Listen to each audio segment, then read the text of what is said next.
La familia es el primer grupo en el que un individuo se desarrolla, donde cada persona se forma física, psicológica y emocionalmente. La familia en México ha sido estudiada por la sociología, la antropología y más recientemente por la psicología. Con la aportación de estas disciplinas se ha conocido su proceso de evolución y cambio a lo largo de la historia. Y es así como se ve la fuerza determinante del contexto histórico, económico, político y cultural en la estructura familiar. En este sentido, se pueden identificar las siguientes características en la estructura familiar del mexicano a lo largo de su historia. Primero, la familia nuclear monógama como unidad básica familiar, los padres y los hijos viviendo juntos y formando un grupo unido. En segundo lugar, destaca el patriarcado, es decir, el padre como máxima figura de autoridad desde el México prehispánico hasta mediados del siglo XIX. En tercer lugar, destaca la familia como transmisor de tradiciones, costumbres, valores, creencias que van de generación en generación. En cuarto lugar, se puede observar que hasta el siglo XIX los roles de los miembros de la familia estaban específicamente determinados e identificados.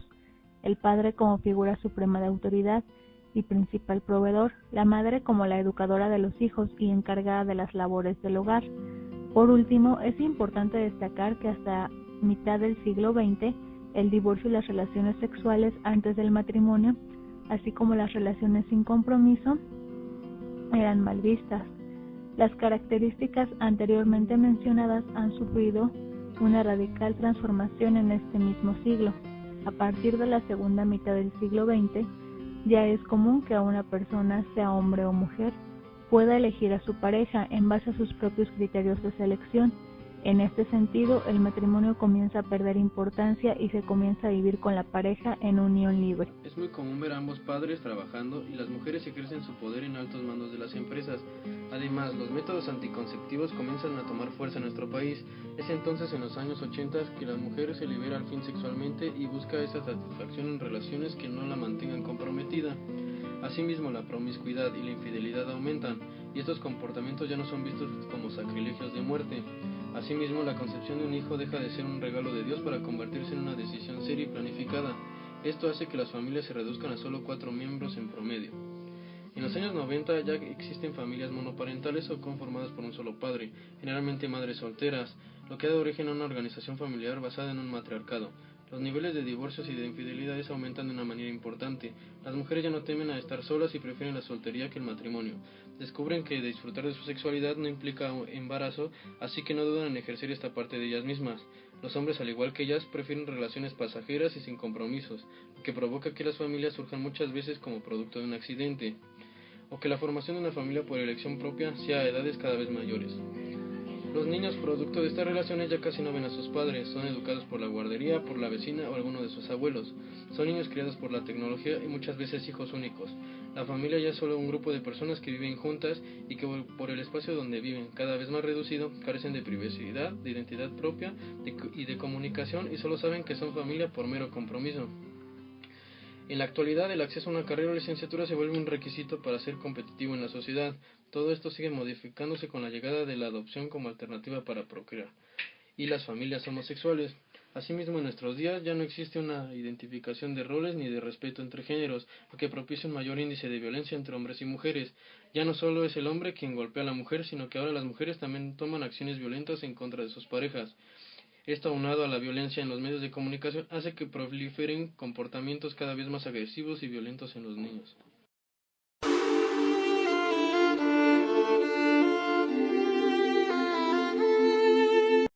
El aprendizaje cultural parte desde la observación, pasando de generación en generación. Es así como en la familia se intercambian formas de vivir que a su vez permite que las representaciones o que los vínculos se materialicen en el cuerpo, así como en el comportamiento y las formas de ver el mundo de cada integrante de la familia. Lo anterior puede ser enriquecido o perder valor según los valores morales y éticos del resto de la sociedad, o bien por valores y vínculos de parentesco. Sin embargo, cabe mencionar que la diferenciación entre la herencia cultural y genética es compleja, ya que en este caso las relaciones familiares son un proceso de suma importancia en cuanto a salud y enfermedad.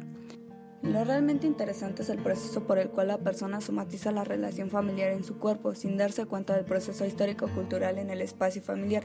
Dicho de otra manera, cada familia estructura sus formas de resistencia o de resignación a la normatividad, y esto se puede apreciar en su manera de ver y sentir el cuerpo. La historia del cuerpo humano puede ser transformada por el modo de construcción de sí mismo, es decir, una madre y un hijo pueden construir una relación que permite ciertas posiciones corporales y formas de tener el cuerpo.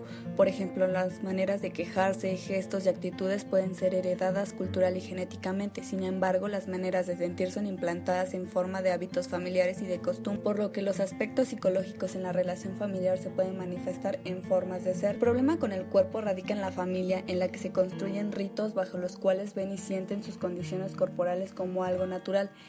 Es esta posibilidad la que no permite que los individuos sientan un vacío en su existencia, por las elecciones y decisiones que han sido tomadas por él, sino por la familia y el apropio de ellas. Con esto podemos darnos cuenta de que la supervivencia no es únicamente cuestión genética, sino que también depende de la suerte de cada persona, tanto individual como familiar, en el sentido de las decisiones que toman por ellos y también de manera estricta en los sucesos como abortos, enfermedades, emociones que se transmiten de generación en generación. De esta manera surge la genealogía, que parte del hecho de que las acciones que cada persona realiza en el presente afectará a las generaciones precedentes. Incluso no solo se verán afectadas la segunda o tercera generación posterior al hecho que marcó a una persona en la familia, sino que las consecuencias de este mismo se pueden ver en 8 generaciones posteriores.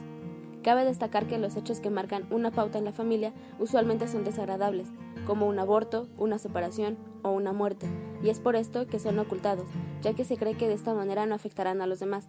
Sin embargo, es por este afán de ocultarlos que las generaciones se ven más afectadas. Dicha afectación se hace presente cuando, para que un hecho deje de afectar a la familia, es necesario que se cierre el ciclo, es decir, que todos sean conscientes del hecho en sí, y de esta manera podrán concluirlo y asimilarlo, o aceptar las consecuencias que trajo consigo. La genealogía de la familia es crucial para determinar ciertos patrones que en muchas ocasiones se confunden con casualidades. Por esto, vemos en muchas familias que cada cierto número de generaciones, si no es que anualmente, ocurren accidentes en condiciones similares. Una persona se enferma de lo mismo que su tío, o en casos más extremos, mueren personas en la misma fecha. Sin embargo, debemos recordar que todas las acciones que llevamos a cabo tienen consecuencias inmediatas y otras tantas que se quedarán impregnadas en la esencia de la familia. En los 90 podemos ver un cambio o ruptura de patrones, ya que las mujeres no únicamente ven como salida un aborto o un embarazo no deseado, sino que ahora deciden en muchos casos hacerse cargo ya solas, ahora son madres solteras. Este mismo patrón puede repetirse después en la familia, generación tras generación. Ahora bien, en la actualidad, las mujeres ya son infértiles o bien deciden no tener hijos. Este probablemente sea el fin de la genealogía de las familias a las que pertenecen estas mujeres. Sin embargo, no es la única salida ante las adversidades que toda la familia acarrea. Lo principal y primordial es hacer conscientes de todos los hechos trágicos o desagradables a los miembros de la familia, para que de esta manera se puedan romper los patrones, una vez que las consecuencias hayan sido asimiladas.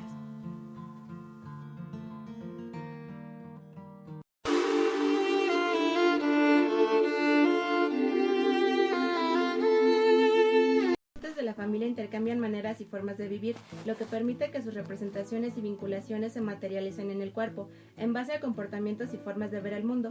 Debido a que en un sistema capitalista donde el ser humano se convirtió en un objeto más de la producción, en el cual no importan las emociones y sentimientos que se generan continuamente, sino el abastecimiento de las necesidades básicas que están mediadas por el poder adquisitivo, lo cual provoca que cada familia estructure formas orales. Por tanto, el cuerpo se da con la formación de hábitos familiares y se manifiesta en comportamientos específicos como robar, mentir, matar, agredir, golpear, etc., determinando los procesos corporales. Por tanto, los impactos emocionales y las maneras de ser de cada individuo tienen una intención, que construyen con la convicción de hacer un cuerpo humano que esté sometido a los deseos de los otros, es decir, alcanzar el éxito y la felicidad, por medio de la apariencia física y económica. Debido a que todos los seres humanos presentamos una fidelidad familiar, es decir, la repetición de patrones de conducta que han marcado la historia de vida en la que se encuentran acontecimientos de impacto como enfermedades, nacimientos, accidentes, infidelidades, muertes precoces, matrimonios, divorcios y abortos.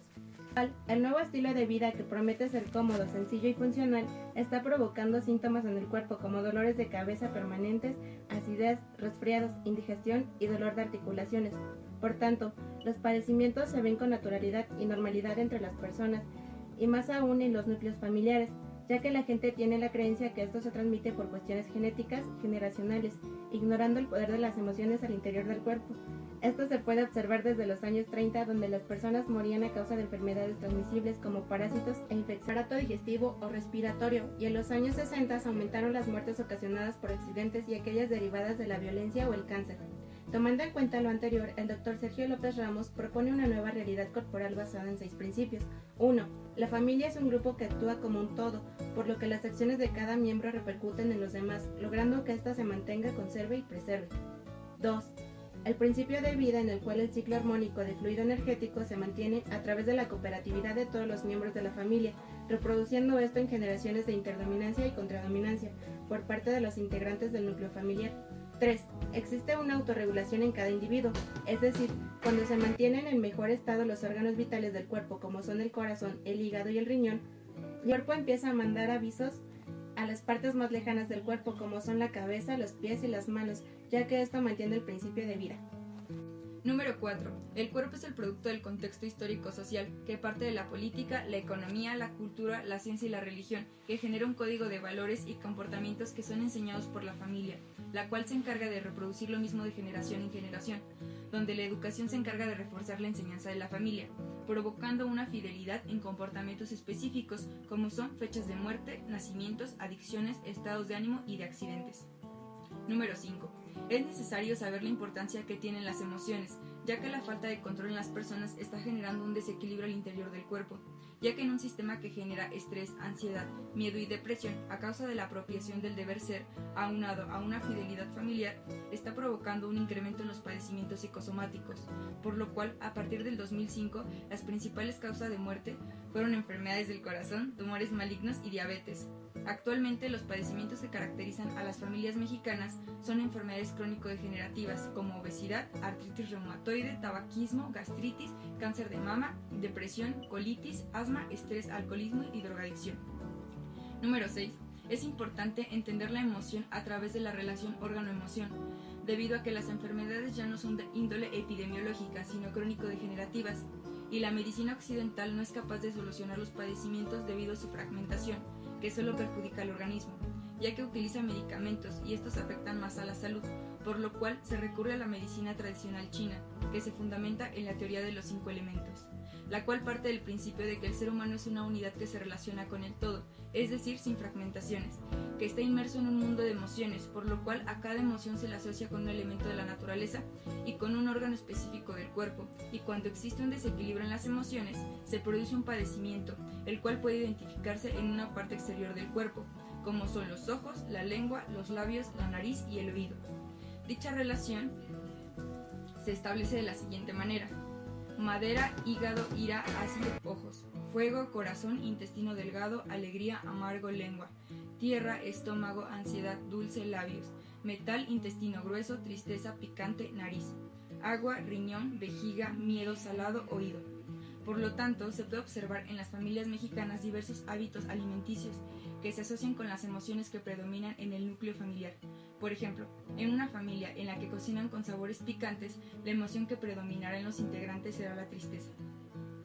Con esta información es posible trazar la ruta de viaje de las enfermedades que se presentan en el núcleo familiar, que comienza con el deseo, el cual es el origen del sufrimiento humano, ya que cuando nos enseñan a apropiarnos de un deber ser marcado por los estereotipos sociales, como es tener una licenciatura, tener un buen trabajo, casarse, tener hijos y una solvencia económica, al no poder lograr todo lo establecido por una sociedad heterogénea, se generan emociones como tristeza, alegría, ira, miedo y ansiedad, que después se convierten en sentimientos como celos, envidia, amor, amargura y odio, que conlleva una actitud como la venganza, la desconfianza y la inseguridad de las personas, lo cual provoca una acción que se manifiesta en el cuerpo, causando una enfermedad o incluso la muerte.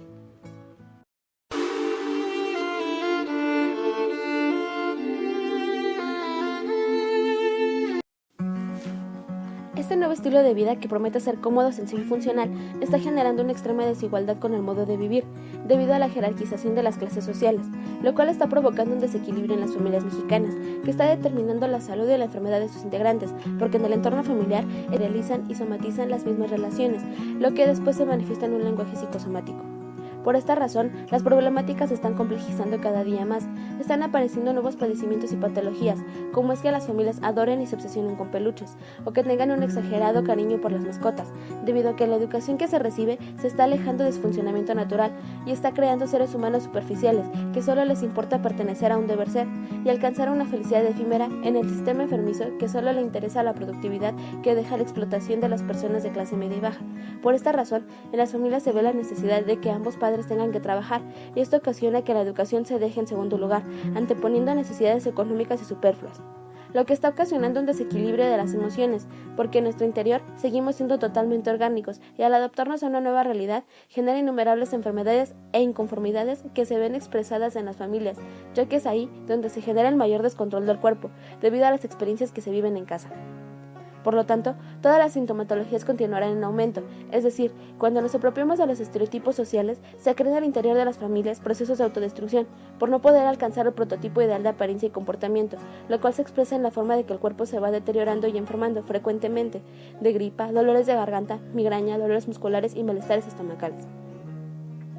De esta manera, en la búsqueda de una solución a estos padecimientos y conductas que manifiestan en las familias, de generación en generación, es necesaria la participación de un profesional de la psicología que utilice estrategias de intervención donde se conjuguen los procesos emocional y orgánico para desarrollar una terapia de trabajo que permita recuperar el equilibrio de las familias, es decir, reestructurar a los integrantes de la familia para que no se repitan patrones de conducta que puedan generar enfermedades y patologías. Es por ello que el psicólogo, como profesional de la salud, ha de guiar al paciente para que encuentre la forma de equilibrar su modo de vida, su alimentación, su cuerpo y mente, horarios de trabajo y sus pensamientos. Ha de guiar a la persona para que busque dentro de sí misma y visualice qué es lo que quiere y encuentre formas de obtenerlo, para que vea que encontrar un equilibrio y una mejora en la salud no es un milagro, sino una cuestión de trabajo duro y disciplinado, en el que la constancia y la paciencia toman un papel fundamental, porque solo así es que el principio de vida se mantiene, cuando existe un equilibrio entre cada parte de nuestro organismo y a su vez del organismo con la naturaleza.